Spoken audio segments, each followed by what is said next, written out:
Good morning. I'm Anouska and I'm from Vivek High School, India, and I'm here to talk about how evolution has made us dumber. There's not really a particular time period that is considered here. So, moving on, why are we talking about this? Why do we need to know about people who lived 5,000 years ago? We're very much advanced now. We're planning to settle on Mars and the Moon and making space settlements. So why do we really need to talk about this? That's because our ancestors were actually, in a way, smarter than us. Now, who were these people? They were simply people who lived in the forest, who wore leaves for clothes, and who hunted for eating. And they were simple and connected to each other in every way. So, what did they do in those times?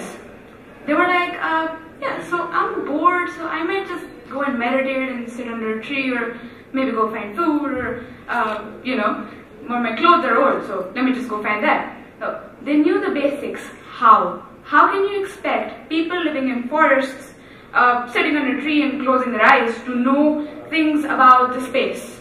You can't expect them to just through guesswork and imagery know stuff about the space. So they believed in extrasensory perceptions and consequently had them strong. Because what I mean by extrasensory perception is we have 5 sensory perceptions right now, but they believed in much more than 5. They believed in energies and spirituality, and they believed in feeling the energy and perceiving more than what the human mind can see, and visualizing. And and there was no corporate stuff at all. So if you can see that image, there is no corporate ladder. It's just people stepping on each other, and everyone's a loser in that game. So there was absolutely no corporate stuff. Everyone just loved each other and cared about the community and everything. So the discoveries they made was the string theory. And the string theory, we all know, is just how everything is made of tiny vibrating strings. So you can't really expect people to just through guesswork and imagery discover that. And then there's parallel universes, where there are infinite number of universes, and every universe is different in its categories and characteristics and properties and frequencies, and structure of an atom. So these are the 3 Indian gods that we have. It's according to Indian mythology. So the one on the right is Shiva, and he was supposed to be the positive in the atom, the proton. The neutral. And Brahma is the negative, and Vishnu is the positive. So this is actually how the Indians thought of the atom. And then we have multiple dimensions where, according to, again, in mythology and yoga, there are 64 dimensions in all. And right now we only know 4 according to proof. So they used much less logic than we use now, and much less proof. And they just believed on their, relied on their senses. And then quantum mechanics, where through universal consciousness, each atom is connected to the other and consequently affected by it through higher dimensions.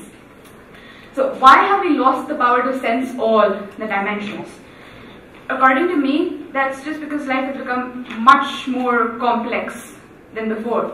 And then what is evolution? The gradual development of something, especially from a more simple to a more complex form. So that is exactly what I mean. They were simple in their theories. They didn't need to complicate it through logic and everything. So what has it done to us? So if the brain structure is more or less the same, and the genetic structure is more or less the same too, from that time to this time, so why have we lost all of this? Because we've diverted our minds to an entirely different field, right? So we are looking for solutions when the solution is right in front of us, right?